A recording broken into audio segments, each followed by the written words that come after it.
أشهد أن لا إله إلا الله وحده لا شريك له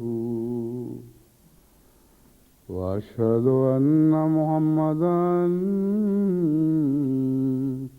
عبده ورسوله أما بعد فأعوذ بالله من الشيطان الرجيم بسم الله الرحمن الرحيم الحمد لله رب العالمين الرحمن الرحيم مالك يوم الدين إياك نعبد وإياك نستعين اهدنا الصراط المستقيم صراط الذين أنعمت عليهم غير المغضوب عليهم ولا الضالين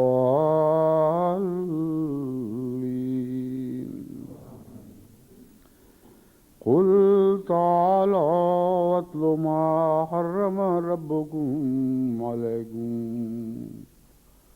ألا تشركوا به شيئا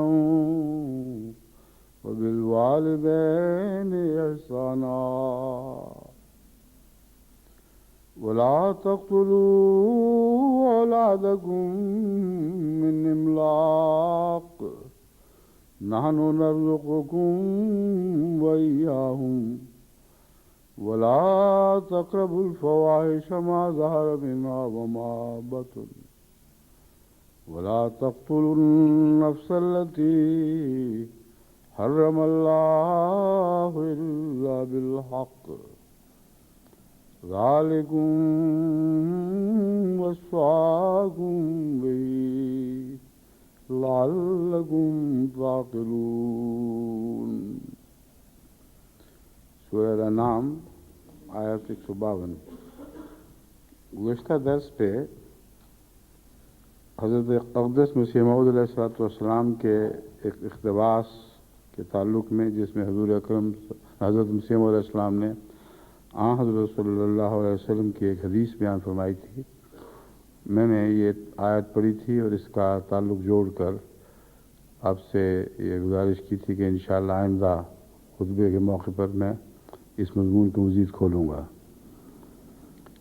دراصل اس آیت کا جو پہلا حصہ ہے وہ پیش نظر ہے، جس میں یہ فرمایا گیا ہے قُلْ تَعَالَوْا أَتْلُوا مَا حَرَّمَ رَبُّكُمْ عَلَيْكُمْ، تو کہہ دے کہ آؤ میں تمہیں پڑھ کے سناتا ہوں کہ تمہارے رب نے کیا حرام کر دیا ہے. اللہ تشرکوا بہ شیئا، کہ اس کا شریک نہیں ٹھہرانا، ہرگز کسی قیمت پر کسی قسم کا کوئی شریک خدا کا نہیں ٹھہراؤ گے. وبالوالدین احسانا، اور والدین پر احسان. اس سے پہلے اس آیت پر ایک خطبے کے دوران میں نے اس مضمون کو کھولا تھا کہ بظاہر تو یوں لگتا ہے جیسے احسان بھی حرام کر دیا گیا ہے اور نیا ایک فعل بیچ میں نہیں آیا اور یہ حکم دیا کہ تم احسان کرو.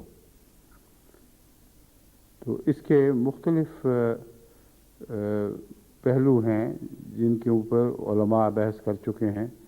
اکثر وہ اس حکم کو حذف مانتے ہیں اور کہتے ہیں مراد یہ ہے کہ شرک حرام اور والدین کی اطاعت اور ان کی فرما برداری، ان سے حسن سلوک، احسان یہاں مفعول بہ بن جائے گا، ان سے احسان کرنا فرض ہو گیا ہے. لیکن ایک اور پہلو سے اگر احسان کے لفظ کو وسیع معنوں میں دیکھا جائے تو اس کا اطلاق اللہ تعالیٰ کے ساتھ بھی اللہ تعالیٰ کی ذات پر بھی ہوتا ہے. اور حضرت صلی اللہ علیہ وآلہ وسلم نے ہمیں نمازوں میں احسان کرنے کی خصوصیت کے ساتھ تاکید فرمائی. پس والدین سے احسان اور معنوں میں ہوگا اور خدا تعالیٰ سے احسان اور معنوں میں، اور دونوں کا اصل بنیادی تعلق احسان ہی سے ہے، یعنی ایک احسان کے بدلے احسان کی کوشش کرنا۔ تو اس طرح اگر اس آیت کو بعین ہی ظاہری لفظوں میں دیکھا جائے تو یہ مطلب بنے گا تعالوا اتلوا ما حرم ربکم علیکم اللہ تشرکوا بہ شیئا وبالوالدین،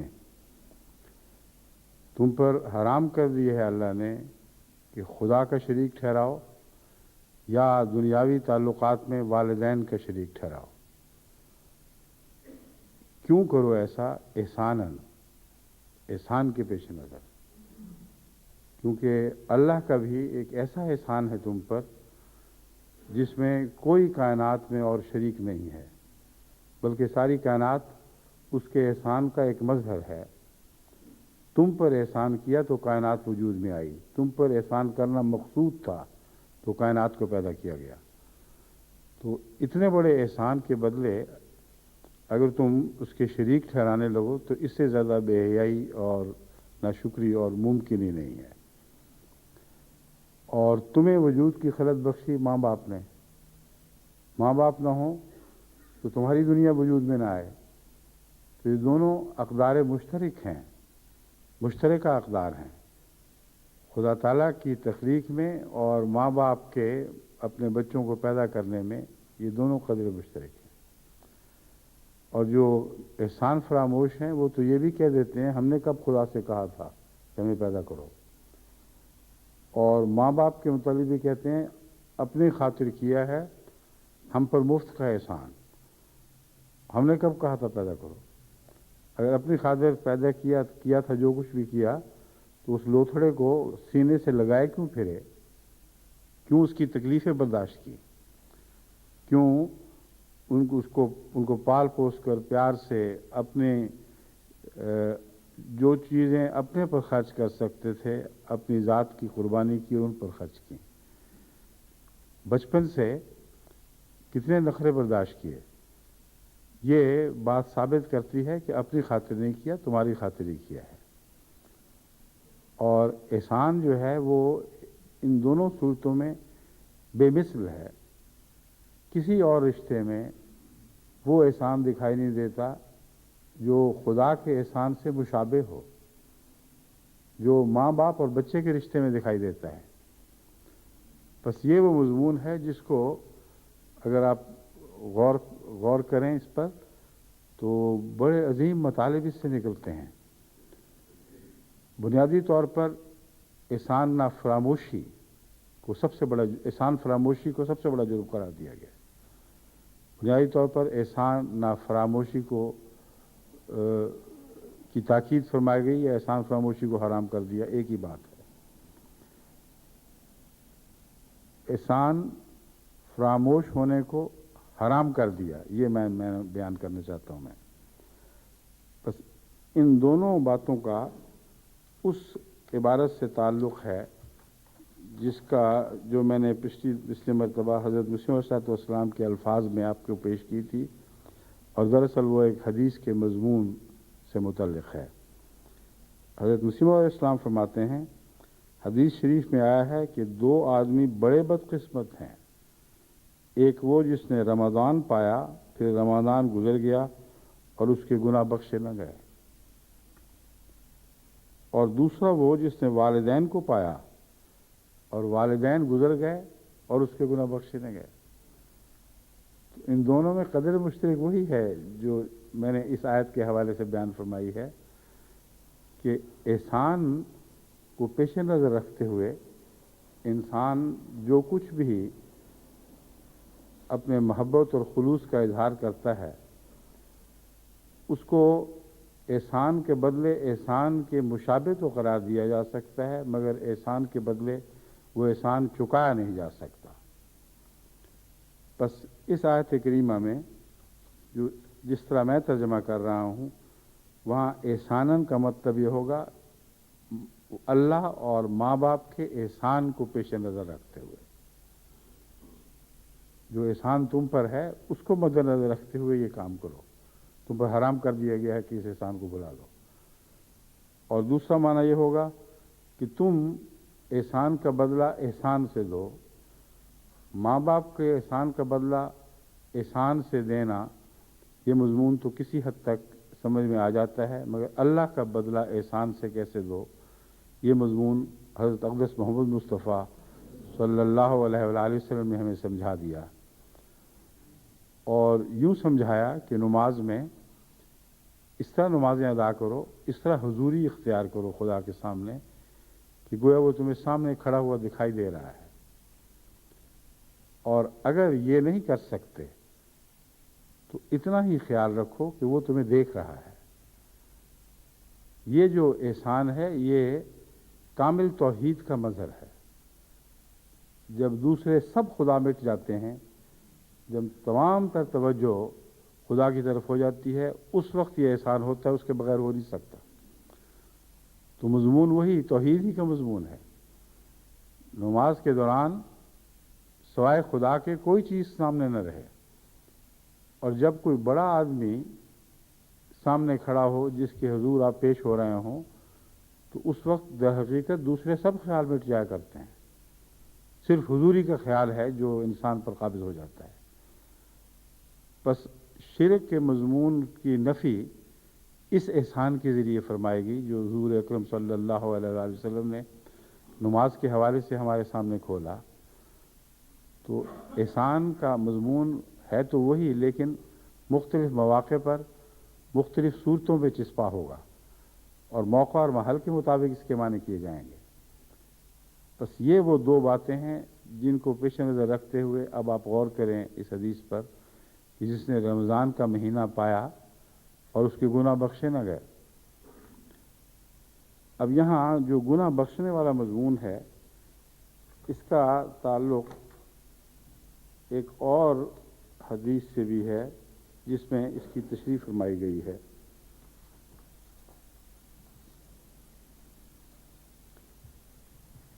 کہ رمضان کا مہینہ جب گزرتا ہے تو کیا ہونا چاہیے. یہ چونکہ پہلی حدیث بھی رمضان کے مہینے سے تعلق رکھتی ہے، یہ بھی رمضان کے مہینے سے خصوصیت سے تعلق رکھتی ہے. حضرت ابو ہریرہ رضی اللہ تعالیٰ عنہ بیان کرتے ہیں، اور یہ بخاری کتاب الصوم باب فضل من قام رمضان سے لی گئی ہے. حضرت ابو ہریرہ بیان کرتے ہیں کہ آن حضرت صلی اللہ علیہ وسلم نے فرمایا، جو شخص ایمان کے تقاضے اور احتساب کے ساتھ رمضان کی راتوں میں اٹھ کر نماز پڑھتا ہے اس کے سارے گناہ بخش دیے جاتے ہیں. اب یہاں لفظ احتساب استعمال ہوا ہے. اصل الفاظ یہ ہیں من قام رمضان ایمانا و احتسابا غفر له ما تقدم من ذنبه.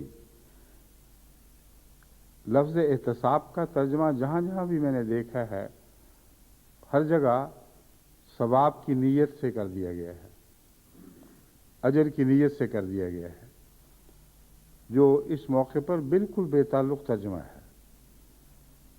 اجر کی نیت سے تو آدمی ہر چیز کرتا ہی ہے، اس میں کیا خلوص پایا جاتا ہے. آپ تو جہاں تک ممکن ہو انگلی بھی نہ ہلائیں اگر اجر کا کوئی مقصد نہ ہو.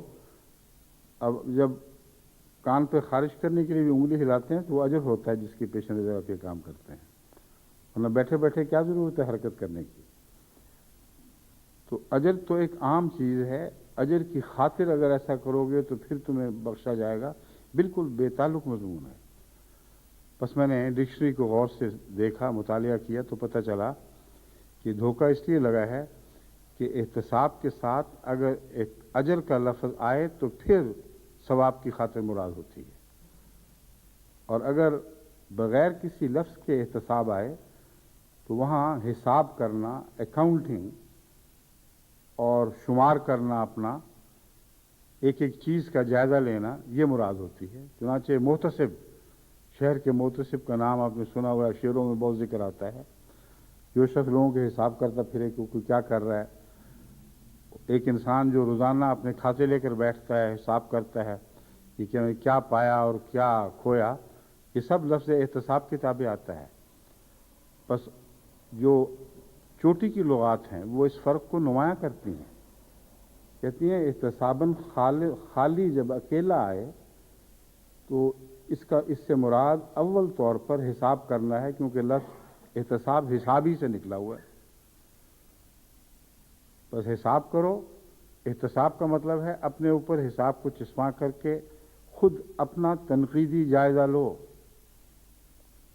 اب اتنا عظیم الشان مضمون ترجمہ کرنے والوں نے کس طرح نظر سے اوجھل کر دیا جب بار بار یہ کہا گیا کہ ثواب کی خاطر. تو ثواب کی خاطر تو ہر چیز کرتے ہیں، کون سی چیز ہے جو ثواب کے بغیر کرتے ہوں؟ تو مراد ہے احتساب کی خاطر.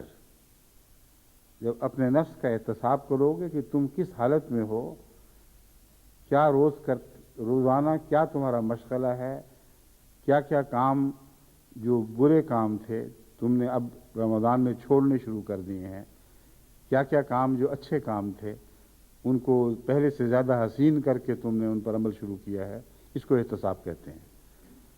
تو یہ مضمون بڑی خوبصورتی کے ساتھ بلکہ ایک نئی شان کے ساتھ آنکھوں کے سامنے ابھرتا ہے جب ہم احتساب کا صحیح ترجمہ کریں.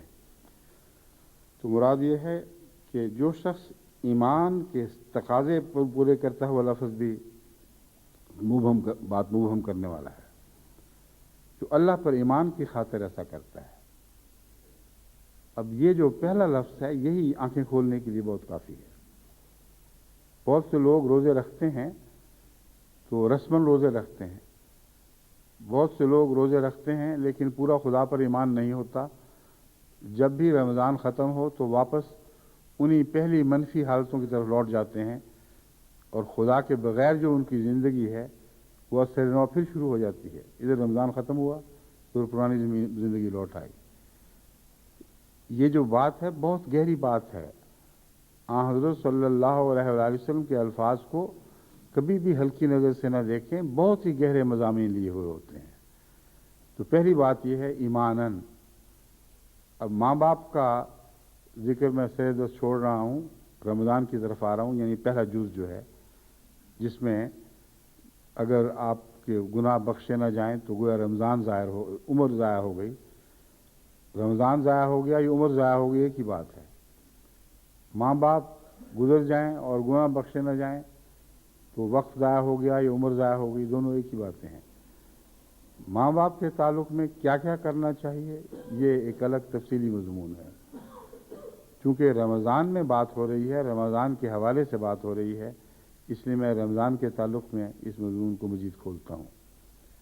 ایماناً یعنی اللہ پر ایمان ہے اس لیے روزے رکھ رہا ہوں. یہ ایک بہت ہی اہم مضمون ہے. سب سے پہلے اپنی نیتوں کو پرکھ کر دیکھیں اور غور کریں کہ واقعتاً اللہ پر ایمان کے نتیجے میں روزہ ہے تو ایمان کے تقاضے بھی پورے کرتے ہیں کہ نہیں. وہ ایمان جو فرضی ہو جس میں تقاضے پورے نہ کیے جائیں اس ایمان کا فائدہ کیا؟ اور ایمان کے تقاضے پورے کرنے کے لیے احتساب ضروری ہے. اسی لیے ایماناً و احتساباً کے دو لفظوں کو اکٹھا جوڑ دیا گیا ہے اور مضمون کو مکمل کیا گیا ہے.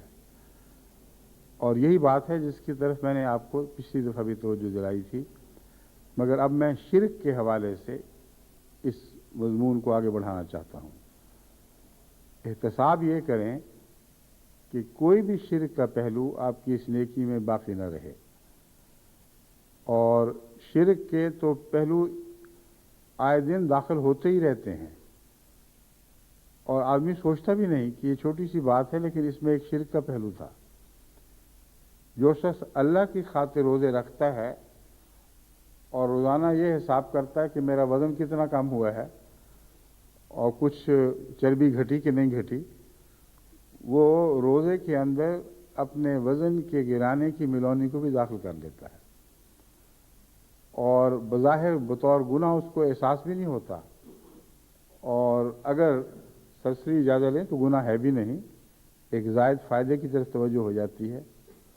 مگر اگر رمضان خالصتاً نہیں تو بہت حد تک اس نیت سے منایا جائے کہ انسان اس موقع پر فائدہ اٹھائے جب سب فاقے کر رہے ہیں، اس لیے فاقہ کرنا آسان ہو جائے گا، اور ان فاقوں کے دوران اپنی ویسٹ لائن کم کی جائے اور وزن گرایا جائے، تو کون کہہ سکتا ہے یہ گناہ ہے؟ گناہ تو نہیں ہے، لیکن رمضان کو ایماناً نہیں کہہ سکتے۔ اس رمضان کا ایک جسمانی فائدے سے تعلق تو تھا، لیکن آپ کے ایمانی فائدے سے کوئی تعلق نہیں تھا۔ بس رمضان کو ایماناً رکھنے میں ایک تجزیہ یہ ہے کہ شرک کی نفی ہر پہلو سے کی جائے۔ جب آپ خدا کی خاطر کھاتے ہیں اور خدا کی خاطر کھانا چھوڑتے ہیں، یہ ایماناً ہے۔ تو جب آپ کھاتے ہیں تو کیا ہر لمحہ، ہر لقمے پر خدا کی طرف دھیان جاتا ہے؟ انسان کا دل جذبات تشکر سے ممنون ہو جاتا ہے کہ کتنا بڑا احسان ہے کہ اس نے میری بھوک کو مٹایا، میری پیاس کو بجھایا، اور یہ ساری نعمتیں جن کو آئے دن میں استعمال کیا کرتا تھا مگر بیدار مغزی کے ساتھ متوجہ نہیں ہوا کرتا تھا۔ اب رمضان کی نعمت، رمضان کی برکت نے مجھے متوجہ کر دیا، مجھے بیدار کر دیا کہ یہ جو میں آئے دن سمجھتا تھا کہ یہ روزمرہ میرا حق ہے، اب پتہ چلا کہ حق وقت کوئی بھی نہیں، اللہ کی طرف سے عطا ہو تو حق ہے، ورنہ کچھ بھی نہیں۔ اور یہ جو خیال ہے، یہ جیسا کہ میں نے عرض کیا، شرک ہر بدی کی نفی کرنے والی چیز ہے۔ اس کے ساتھ دوسرے خیالات بھی آ جاتے ہیں اور آنے چاہیے، اور یہی احتساب ہے جس کا ایمان کے ساتھ ملا کر ذکر فرمایا گیا ہے۔ ایک تاجر کو اس وقت یہ سوچنا چاہیے کہ مجھے جن کھانوں کو میں جائز سمجھتا ہوں اور جائز تھے بھی، ان کو جب خدا نے کہا رک جاؤ تو ان کے کھانے سے میں رک گیا۔ جس پانی کو میں اپنا زندگی کا بنیادی حق سمجھتا تھا، جب خدا نے فرمایا اس کے پینے سے رک جاؤ، میں رک گیا۔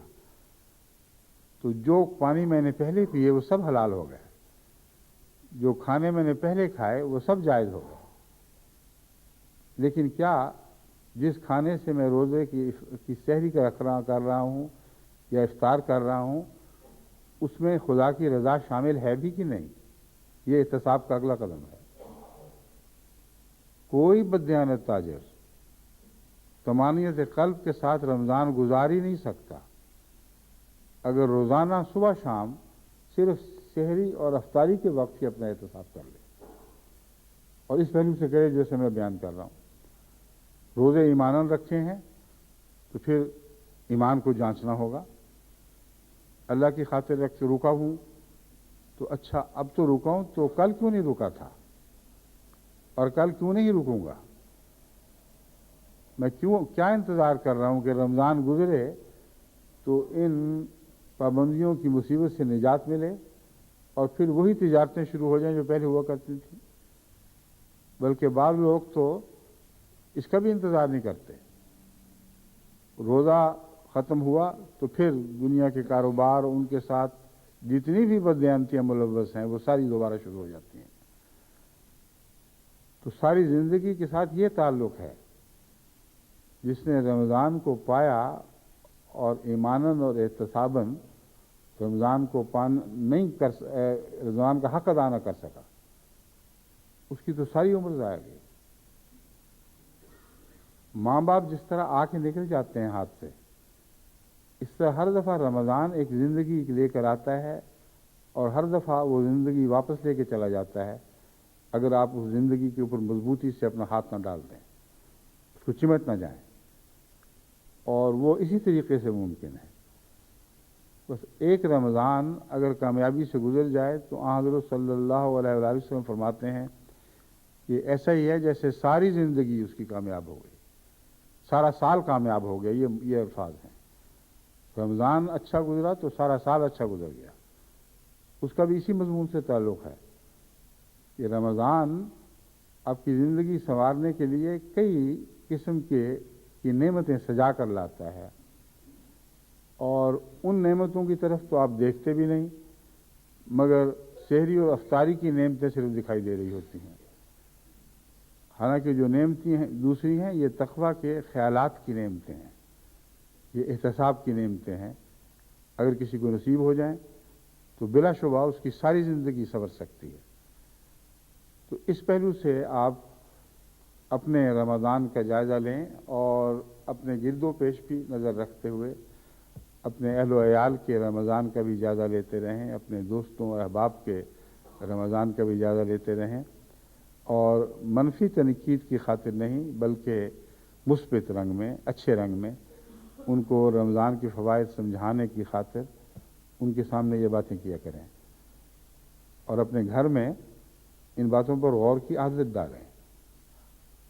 بچے جو ہیں وہ بھی بعض دفعہ بڑا گہرا غور کرتے ہیں، اور آپ سمجھتے ہیں کہ چھوٹے بچے ہیں اور ان کو کیا پتہ لگا، لیکن فی الحقیقت وہ بہت گہرا غور کر رہے ہوتے ہیں. اور بعض دفعہ وہ جب بولتے ہیں تو آدمی حیران ہو جاتا ہے کہ یہ انہوں نے کیا بات کر دی ہے. پچھلے دنوں ایک درس کے دوران جب میں نے کہا یہ بڑے بڑے کبائر ہیں، ان میں ایک یہ تھا کہ ماں باپ کی نافرمانی نہیں کرنی، اور دو تین باتیں بھی بیان کی تھی. ان میں ایک یہ تھی، ایک بچہ اپنی ماں کے سامنے بلبلا کے رویا ہے کہ میرا اللہ مجھے جہنم میں ڈال دے گا. یہ تمہیں کیا ہو گیا؟ آپ نے سنا نہیں درس حضور کا؟ چھوٹا سا بچہ بالکل. وہ کہہ رہے تھے کہ رسول اللہ صلی اللہ علیہ وسلم نے فرمایا ہے کہ جو نافرمانی کرتا ہے وہ بڑا گناہ کرتا ہے، اور جو بڑا گناہ کرتا ہے اس کو اللہ جہنم میں ڈال دیتا ہے. اس بیچارے کو اپنی نافرمانیاں یاد آ گئیں. چھوٹی سی معصوم عمر میں کبھی ایک بات نہیں مانی باپ کی، کبھی دوسری، کبھی کسی ماں کی کوئی بات نہیں سنی. اس کو احتساب کہتے ہیں.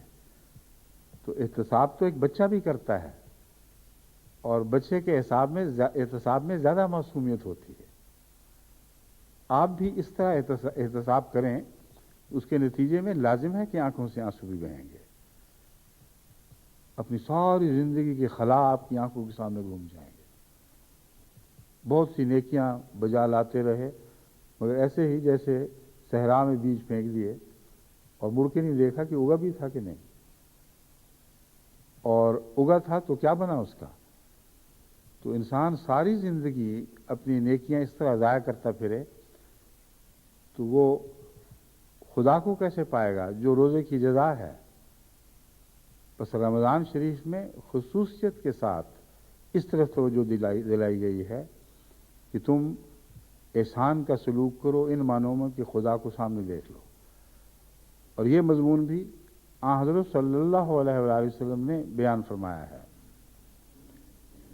فرمایا کہ خدا تعالیٰ فرماتا ہے کہ ہر چیز کی، ہر نیکی کی ایک جزا میں نے بنا رکھی ہے، اور روزے کی جزا میں ہوں. وہ جو احسان کا مضمون میں نے آپ کے سامنے کھولا ہے، اسی کی تصدیق فرما رہے ہیں حضرت صلی اللہ علیہ وآلہ وسلم. صرف خدا سامنے رہ جائے اور کچھ نہ رہے، اس طرح رمضان گزارو اگر، اور بالآخر صرف وہی رہے اور کچھ نہ رہے، تو تم سمجھو کہ تم کامیاب ہو گئے ہو، تمہاری ساری زندگی کامیاب ہو گئی. پھر جب خدا اپنے مواحد بندے کو ملتا ہے تو پھر ساری کائنات اس بندے کو مل جاتی ہے، کیونکہ خدا کا جو کچھ ہے وہ اس کا ہو جاتا ہے. بس ان احادیث میں کوئی مبالغے نہیں ہیں جو فرمایا جاتا ہے کہ تم یہ کرو تو تمہاری ساری زندگی سنور گئی. اس طرح سنورتی ہے، مگر جو زندگی سنور جاتی ہے پھر وہ دوبارہ بدزیب ہونے کے لیے آمادہ ہی نہیں ہوتی. یعنی اس زندگی میں صلاحیت ہی باقی نہیں رہتی کہ سنورنے کے بعد دوبارہ داغدار ہو. یہ مضمون بھی اس کے ساتھ وابستہ ہے. چنانچہ رمضان اچھا گزر گیا تو سال اچھا گزر جائے گا. اس میں یہی اشارہ ہے دراصل کہ رمضان میں جو تم نے نیکیاں حاصل کی ہیں، جن بدیوں سے نجات حاصل کی ہے، وہ متقاضی ہیں اگر وہ مخلصانہ تھیں کہ تمہارا سارا سال ان باتوں میں بالکل اسی طرح صاف ستھرا رہے. لوگ یہ مضمون تو سوچتے نہیں، اجر کی طرف مائل رہتے ہیں، اور ہر دفعہ احتساب کا معنی بھی اجر، اور دوسری باتوں میں بھی اجر کی طرف دماغ ایسا اٹکا رہتا ہے کہ وہ سمجھتے ہیں کہ یہاں ایک مہینہ چند دن کی نیکیاں کر لو تو سارا سال اجر کھاتے رہو گے. اور پھر جتنی بدیاں کرنی ہیں شوق سے کرو، رمضان کا اجر کافی ہوگا کہ تمہیں ان بدیوں کا نقصان نہ پہنچنے دے، مزے کرو پھر۔ یہ بے تعلق بات ہے، اس کا آن حضرت صلی اللہ علیہ وآلہ وسلم کی حکمت کاملہ سے کوئی بھی تعلق نہیں۔ آن حضور صلی اللہ علیہ وآلہ وسلم تو اللہ کے نور سے دیکھنے والے وجود ہیں، اور جو خدا کے نور سے دیکھتا ہے وہ حکمت سے آری بات کیسے کر سکتا ہے؟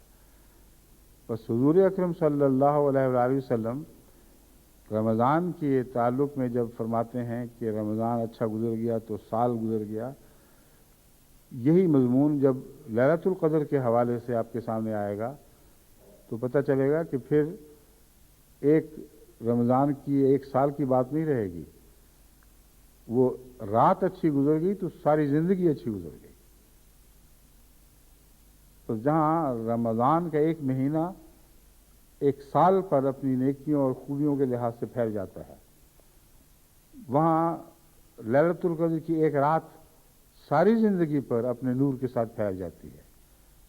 وہ صبح طلوع ہوتی ہے جو پھر موت کے ساتھ ہی ختم ہوتی ہے، بیچ میں کبھی کوئی اور رات نہیں آتی۔ یہ وہ مضامین ہیں جو رمضان کے تعلق میں آپ کو گہری نظر سے دیکھنے چاہیے، اور روزمرہ کی زندگی میں ان کو پیش نظر رکھتے ہوئے ان سے استفادہ کرنا چاہیے۔ اور طریقہ کار کیا کیا ہیں احتساب کے؟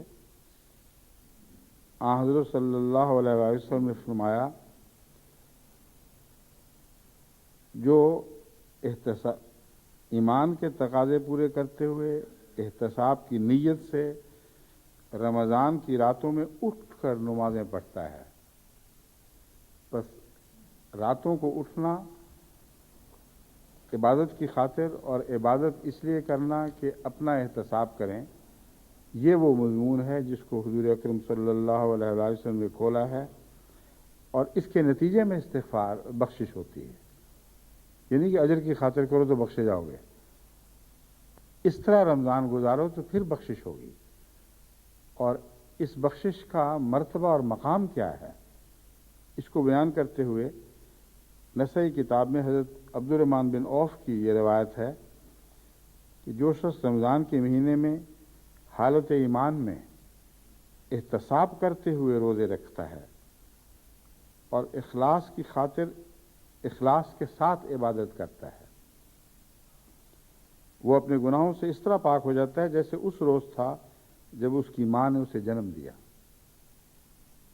یعنی پیدائش کے وقت جس طرح وہ گناہ کے داغوں سے بالکل معصوم اور پاک ہوتا ہے، گویا ایک نئی روحانی پیدائش اس کو نصیب ہوتی ہے جس میں کوئی بھی پرانا داغ باقی نہیں رہتا۔ تو ہر سال پیدا ہو کر پھر کیا ہر سال مرنا ہی آپ نے اپنا مقدر بنانا ہے؟ جب ایک دفعہ پیدا ہو گئے یعنی دوبارہ روحانی دنیا میں، اس معصومیت کو برقرار رکھنا ایک بڑا اہم تقاضا ہے۔ اور راتوں کو اٹھ کے جو احتساب کیا جاتا ہے وہ اس پہلو سے احتساب کیا جاتا ہے۔ اس کے طریقہ کار میں غالباً پہلے بعض حوالوں میں یعنی بعض خطبات میں بیان کر چکا ہوں، لیکن آج خصوصیت کے ساتھ آپ کے سامنے رات کی نمازوں کا طریق بیان کرتا ہوں، کیسے پڑھی جانی چاہیے۔ احتساب کے لیے تو باقی سارا قرآن کریم ہے ہی، مگر ایک سورہ فاتحہ ہی کافی ہے۔ سارے قرآن کریم کے مضامین کی کنجیاں سورہ فاتحہ میں ہیں، اسی لیے اس کا نام فاتحہ بھی ہے، یعنی کھولنے والی۔ وہ کتاب جس کے اندر ہر نیکی کی کنجی، ہر معرفت کی کنجی ہے، اور سارے قرآن کی کنجی اس میں ہے۔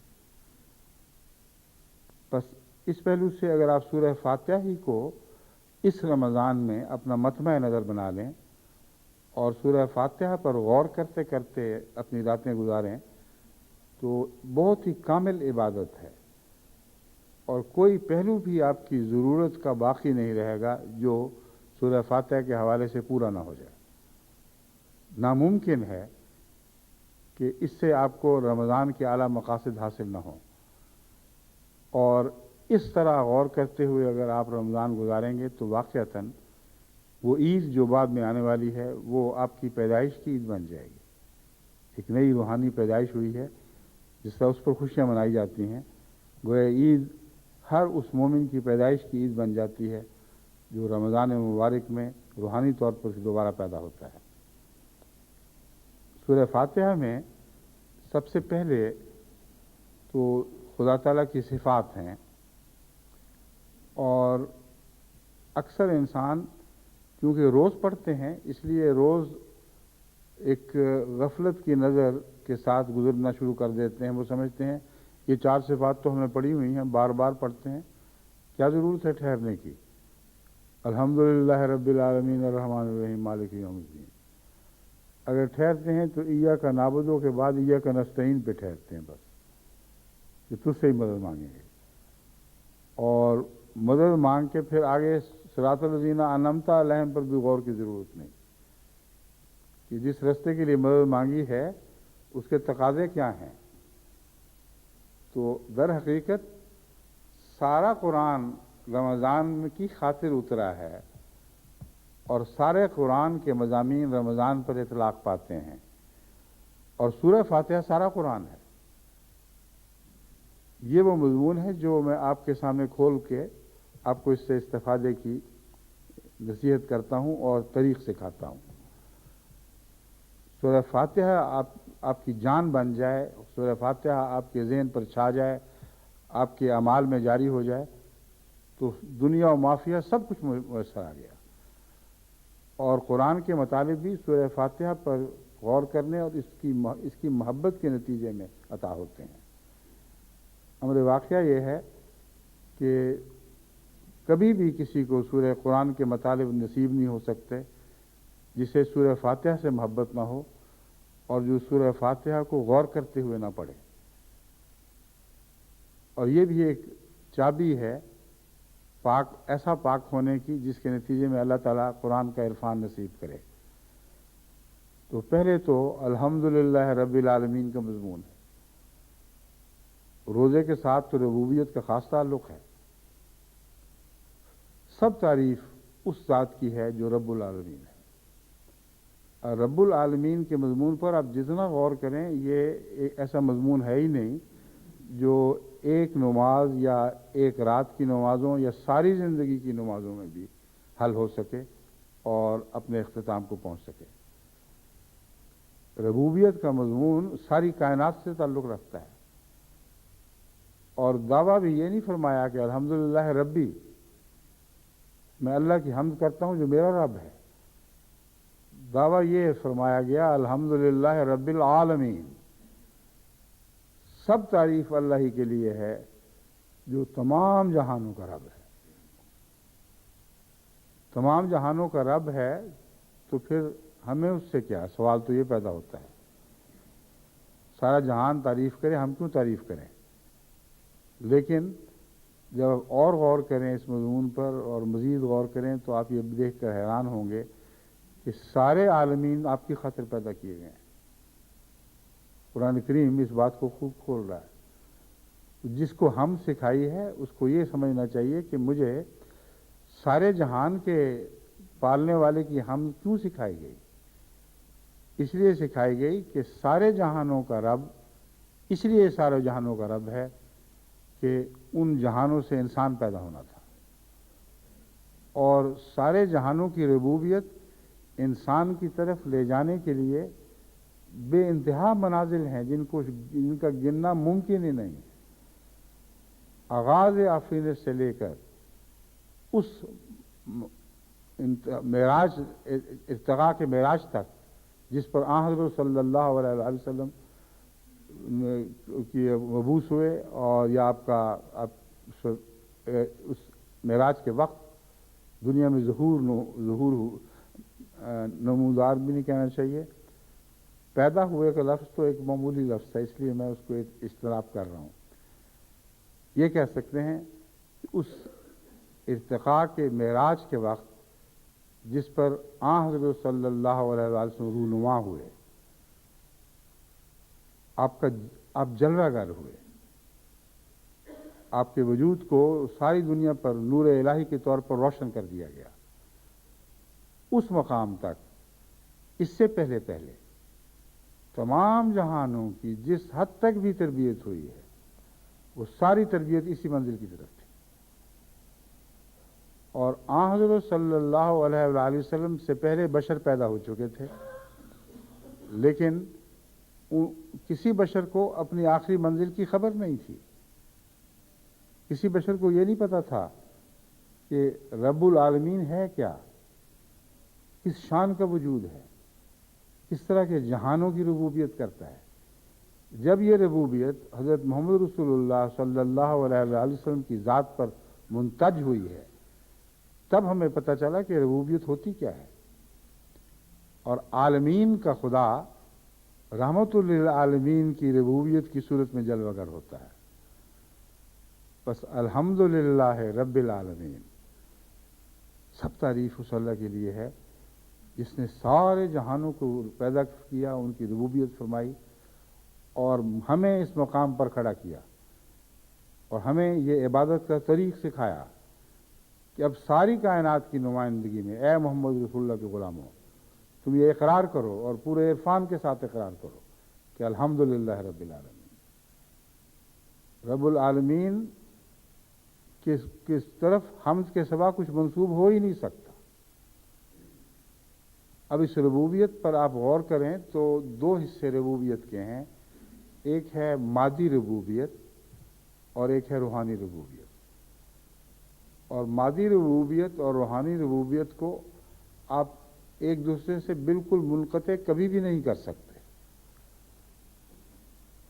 اور یہ بہت باریک مضامین سورہ فاتحہ نے جن کی طرف توجہ دلائی. قرآن کریم ان مضامین پر سے مختلف جگہوں پر مزید پردے اٹھاتا چلا جاتا ہے. یعنی چابی تو سورہ فاتحہ کی ہے، مگر جب تالے کھلتے ہیں تو نئے سے نئے جہان دکھائی دینے لگتے ہیں. یہ خیال کہ روحانی ربوبیت کا آغاز انسان کی پیدائش سے شروع ہوتا ہے، یہ غلط ہے. انسان کی پیدائش پر یہ ربوبیت ایک نیا رنگ اختیار کر لیتی ہے، یہ درست ہے. لیکن بنیادی طور پر اس کا حمد باری تعالیٰ کے ساتھ ایک اٹوٹ رشتہ ہے. جب کوئی چیز پیدا ہو تو اس کو یہ تو پتہ ہونا چاہیے کہ کس نے مجھے پیدا کیا. کیا خدا تعالیٰ شعور کی تخلیق سے پہلے ایک نامعلوم ہستی تھی؟ یہ سوال ہے جو قرآن کریم نے اٹھایا ہے. اور جواب اس کا یہ دیتا ہے کہ جو چیز بھی کائنات میں پیدا کی گئی ہے، شعور ہو یا نہ ہو، جان ہو یا نہ ہو، ہر چیز اللہ تعالیٰ کی تسبیح کر رہی ہے، لیکن تم اس کو سمجھتے نہیں. اب یہ تسبیح کیسے کر رہی ہے؟ اکثر علماء اس طرف منتقل، ان کا ذہن اس طرف منتقل ہوتا ہے کہ مراد ہے زبان حال سے تسبیح کر رہی ہے. یعنی اس پر غور کریں تو وہ ہر قسم کے عیوب سے پاک ہے. لیکن یہ مضمون تو پھر جب انسان غور کرنے والا پیدا ہوگا تو تب شروع ہوگا. مگر قرآن کریم نے جس عظمت کے ساتھ اس کا ذکر فرمایا ہے اس میں انسان کو اس کا محتاج نہیں رکھا، بلکہ یہ اعلان فرمایا کہ تم نہیں سمجھتے، ہم بتا رہے ہیں کہ تسبیح کر رہی ہے. تو پھر انسان کے سمجھنے سے اس کا کیا تعلق ہوا؟ انسان ہوتا یا نہ ہوتا، یہ ساری کائنات تسبیح کر رہی تھی اور کر رہی ہے. یہ بات بتاتی ہے کہ آغاز آفرینش کے ساتھ ہی شعور کا بیج بویا گیا تھا. اور یہ شعور کا بیج بہت ہی ہلکا تھا آغاز میں، جیسے کہ ہر تخلیق کی صفت دبی دبی سی تھی اور پوری طرح ہر پہلو سے جلوہ گر نہیں ہوئی تھی. اب وہ بگ بینگ کا آپ تصور کر کے دیکھیں، جب کہ یہ کائنات اچانک ایک دھماکے کے ساتھ وجود میں آتی ہے تو اس کے ابتدائی لمحوں کے باریک در باریک ثانیے کرتے چلے جائیں تو پھر جا کر ہر میتھمیٹکس کے ذریعے یہ مضمون سمجھ آئے گا کہ کتنی جلدی آغاز ہی میں آئندہ آنے والے سارے واقعات اس تخلیق پر مرتسم ہو گئے جو ایک دھماکے کے ساتھ پھٹ کر وجود میں آ رہی تھی۔ اب اللہ تعالیٰ جزا دے ان میتھمیٹیشنز کو، جن میں ہمارے پروفیسر ڈاکٹر عبدالسلام مرحوم بھی تھے، جنہوں نے ہر میتھمیٹکس کے ذریعے یہ باتیں معلوم کی۔ اور ایک دفعہ مجھے یاد ہے ڈاکٹر عبدالسلام صاحب سے اس گفتگو کے دوران جب میں نے ان سے پوچھا تو انہوں نے مجھے بتایا کہ یہ جو پہلا دور ہے جس میں کائنات کی تشکیل کا مضمون بڑی تفصیل کے ساتھ ہر اس ذرے پر مرتسم ہوا ہے جو وجود میں آ رہا ہے، کہ اتنی تیزی سے ہوا ہے کہ ہم حساب کی زبان کے سوا سمجھا ہی نہیں سکتے۔ یعنی 1 سیکنڈ یا 2 سیکنڈ کی بات نہیں ہے، 1 سیکنڈ کے اتنے لاکھویں کروڑویں حصے میں یہ بات شروع ہو گئی ہے اور تیزی سے پایہ تکمیل کو پہنچی ہے کہ اس کا حساب رکھنا ممکن نہیں۔ مگر قرآن کریم فرما رہا ہے کہ وجود کا ایک لمحہ بھی، ایک ثانیے کا کروڑواں اربواں حصہ بھی ایسا نہیں جس میں وہ وجود حمد نہیں کر رہا تھا، یعنی تسبیح نہیں کر رہا تھا۔ اور وہ تسبیح کرنا اس کا کیسا برحق ثابت ہوا کہ ساری کائنات جب پیدا ہو گئی اور اپنی ان عظمتوں کو پہنچی جو ہم دیکھ رہے ہیں، تو اللہ تعالیٰ یہ چیلنج کرتا ہے کہ نظر دوڑا کے دیکھو تو صحیح، کوئی رفنا نظر آتا ہے؟ اے انسان غور کر،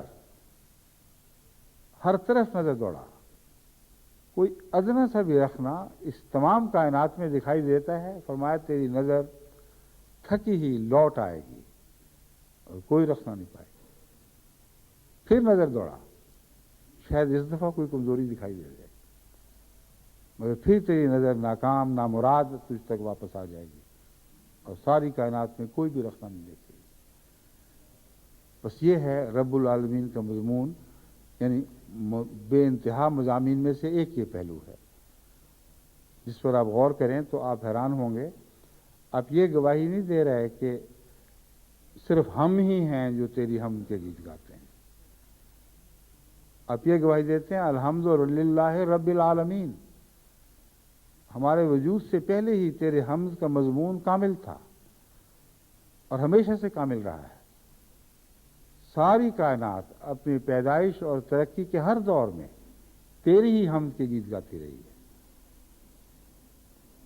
اور جب ہم یہ غور کرتے ہیں کہ یہ سب کچھ تو نے ہماری خاطر کیا تھا، تو انسان کا عجز دیکھو کس مرتبے تک، کس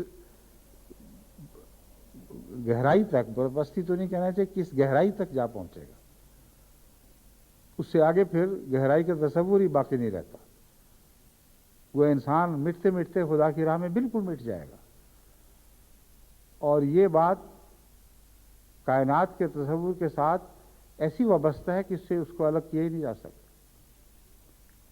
خدا کی عظمت کا تصور کائنات کی عظمت کے تصور کو سے الگ کر کے انسان کے لیے فی الحقیقت ممکن ہی نہیں۔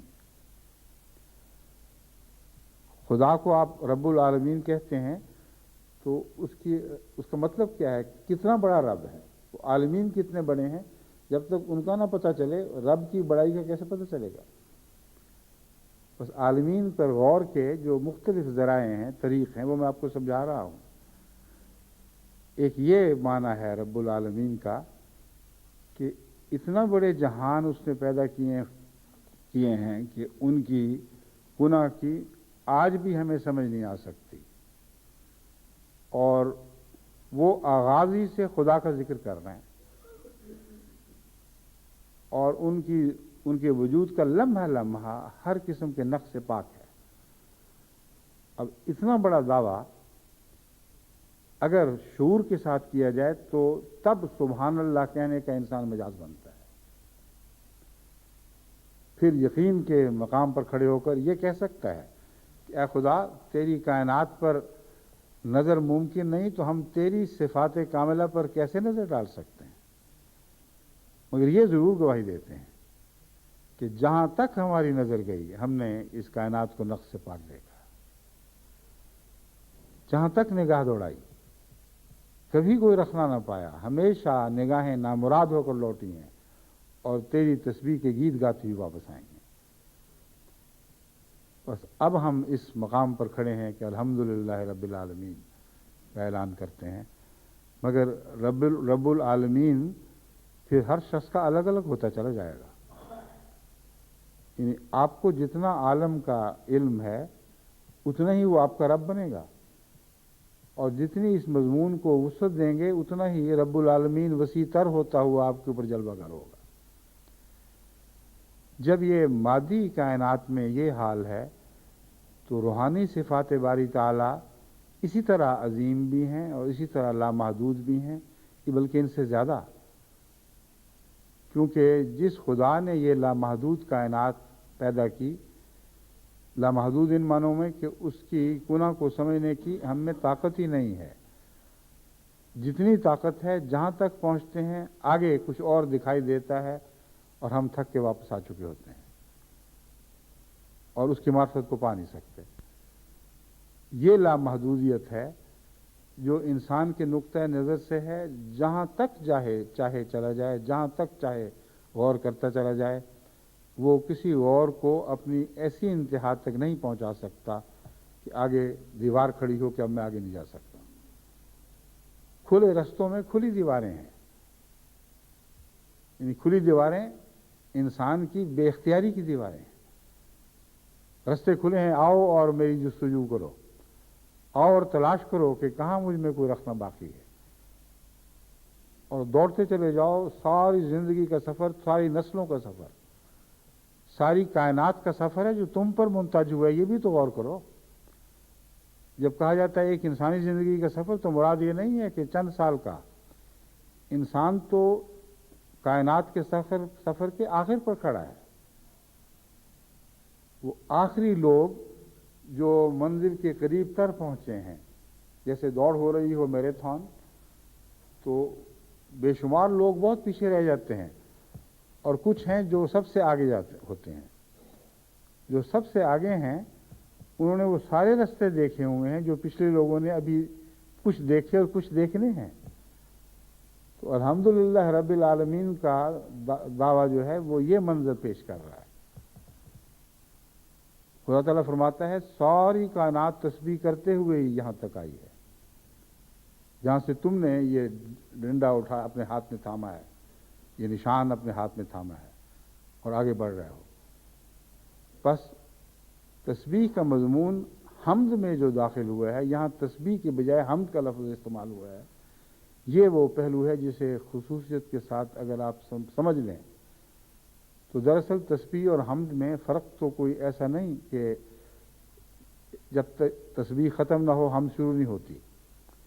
یہ دراصل مضمون ساتھ ساتھ چلتے ہیں، مگر اب چونکہ وقت ہو رہا ہے، ختم ہو رہا ہے، اس لیے میں انشاءاللہ آئندہ خطبے میں اس مضمون کو آگے بڑھاؤں گا کہ خدا تعالیٰ نے جب یہ فرمایا الحمدللہ رب العالمین، تو یہ ساری باتیں سوچنے کے بعد ایک یقینی نتیجہ تو انسان لازماً نکالے گا کہ میں اس ساری کائنات کا، اس 20 ملین سفر کا علمبردار ہوں اور اس کے نتائج کا علمبردار ہوں، ان کے نتائج کا علمبردار ہوں۔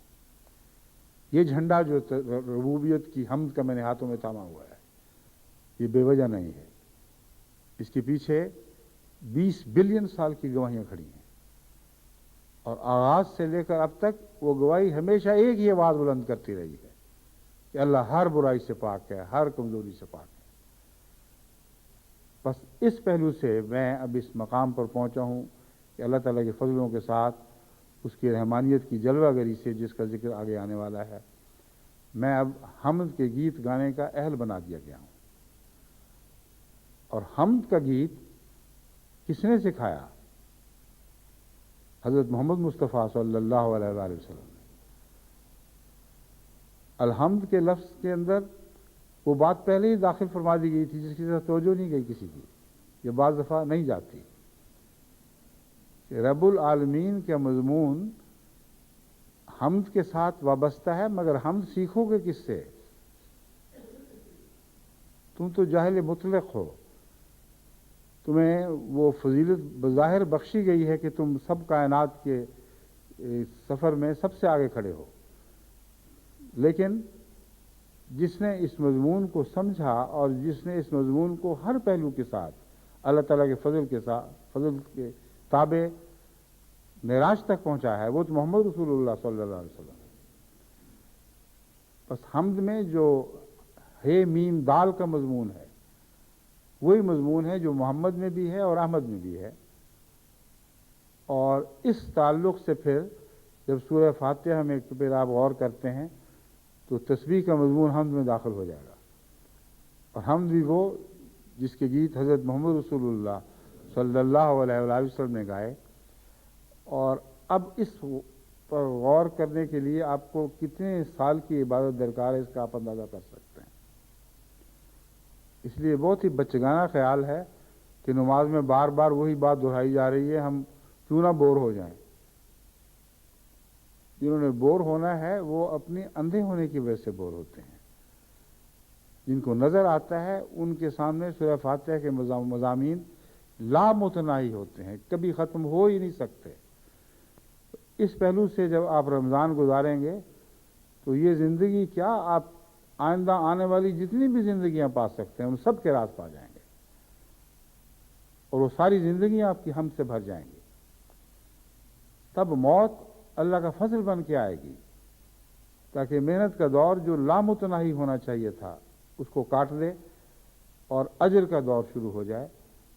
مگر اجر کا دور اس لیے نہیں کہ آپ احتساب اجر کے معنوں میں کر رہے ہیں، اجر کا دور اس پہلو سے کہ آپ نے احتساب اپنے نفس کی کمزوریوں کی جانچ کرنے کی خاطر، ان کی جستجو کی خاطر کیا تھا۔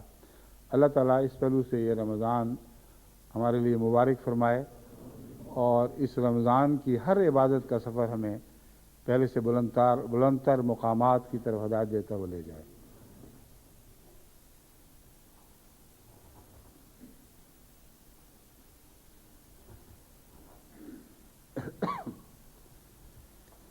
الحمد لله نحمده ونستعينه ونستغفره ونؤمن به ونتوكل عليه، فنعوذ بالله من شرور أنفسنا ومن سيئات أعمالنا،